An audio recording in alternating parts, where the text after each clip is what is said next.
Jalan-jalan beli nampan buat lamaran. Perkenalkan saya Zaidan, cowok ganteng kembarannya Aldebaran. Sallu ala Nabi Muhammad. Bismillahirrahmanirrahim. Assalamualaikum warahmatullahi wabarakatuh. Alhamdulillahi rabbil alamin. Wabihi nasta'inu ala umurid dunya waddin. Wassalatu wassalamu ala ashrafil anbiya'i wal mursalin. Sayyidina wa maulana Muhammadin. Wa ala alihi wa sahbihi ajma'in. Amma ba'd. Dewan juri yang arif nan bijaksana, yang laki-laki tampannya Mbak Arjuna, yang perempuan manisnya Mbak Bidadari yang turun dari syurga. Masya Allah. Tak lupa saudaraku semuanya yang insya Allah calon penghuni syurga. Amin Allahumma amin. Tak punya pacar, punyanya sahabat. Penonton di sini apa kabar? Sehat? Berdirinya saya di sini akan membawakan sebuah tausiah yang berjudul Perbaikan Akhlak Sang Penerus Bangsa. Peranan pemuda dalam mencapai suatu kemerdekaan bangsa Indonesia menjadi titik awal peran pemuda sebagai generasi penerus bangsa. Hal itu membuktikan bahwa para pemuda menjadi komponen yang sangat penting dan perlu dilibatkan dalam proses pembangunan bangsa. Tidak hanya itu, sebagai generasi penerus bangsa, para pemuda berarti menanggung harga dan martabat bangsa Indonesia. Namun sayang hadirin, akhlak para pemuda kita saat ini semakin hari semakin bejat. Zaman semakin di depan, dunia semakin maju, kehidupan semakin berubah. Apa yang terjadi? Teknologi begitu pesat, persaingan hidup sangatlah ketat, halal haram semuanya disikat. Beribadah pun terasa berat, tak peduli pada akhirat. Ngakunya umat Muhammad, tapi semuanya pada nekat. Rame-rame ninggalin sholat, yang menimbulkan akhlak para pemudanya kian semakin bejat. Na'udzubillahi min dzalik. Padahal Allah Subhanahu wa Ta'ala telah berfirman dalam Al-Quran surah An-Nisa ayat 9 yang berbunyi, A'udzu billahi minasyaitonir rajim. Bismillahirrahmanirrahim.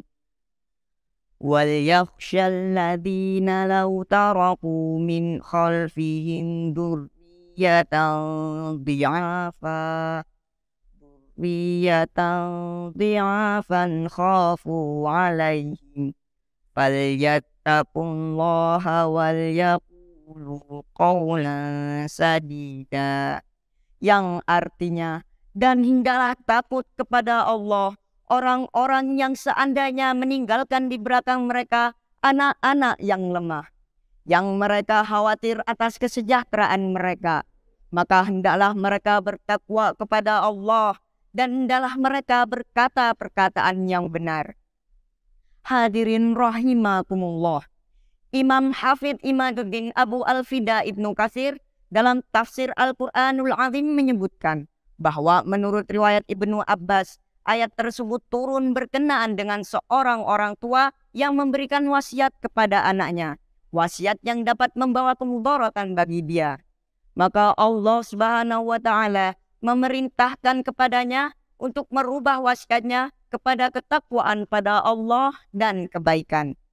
Hadirin, dari ayat tersebut jelas-jelas Allah Subhanahu wa Ta'ala memperingatkan kepada manusia supaya tidak meninggalkan generasi penerus yang lemah baik fisik, mental maupun intelektual. Karena hal tersebut dapat menyebabkan kemunduran. Jika penerus bangsa yang ada sekarang maupun yang akan datang memiliki kelemahan dalam hal tersebut.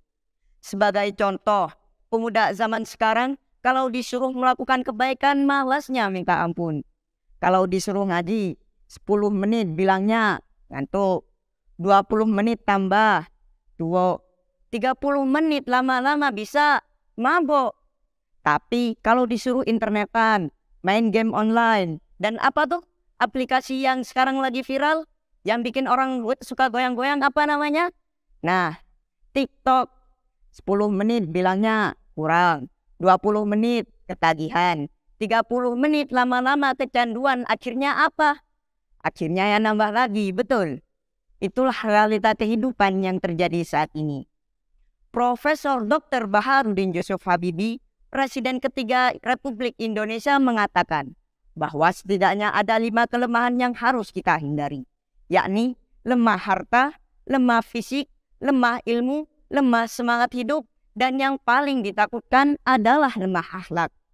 Hadirin, jikalau 5 kelemahan ini melekat pada generasi muda kita, maka saya yakin mereka bukanlah sebagai pelopor pembangunan, melainkan sebagai virus pembangunan, penghambat pembangunan, bahkan penghancur pembangunan. Lantas, bagaimana cara kita untuk memperbaiki akhlak para pemuda kita saat ini?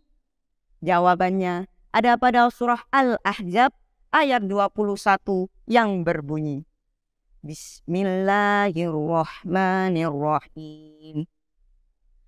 Laqad kana lakum fi rasulillahi uswatun hasanah liman kana yarjullaha wal yawmal akhir wa dzakarallaha katsira. Yang artinya, sungguh telah ada pada diri Rasulullah itu suri tauladan bagimu, yaitu bagi orang-orang yang mengharap akan rahmat Allah dan hari kiamat, dan mereka banyak menyebut akan Allah. Hadirin rahimakumullah, dari ayat di atas kita dapat menyimpulkan bahwa cara untuk memperbaiki akhlak generasi muda kita adalah dengan cara meniru sunnah-sunnah Rasul. Cukup tanamkan pada mereka rasa cinta pada Rasulullah SAW. Mari bersama-sama kita rubah akhlak generasi muda kita menjadi hal-hal yang lebih positif.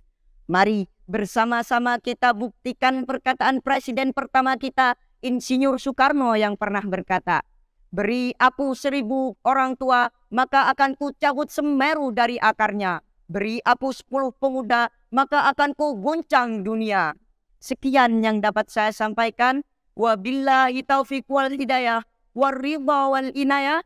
Assalamualaikum warahmatullahi wabarakatuh.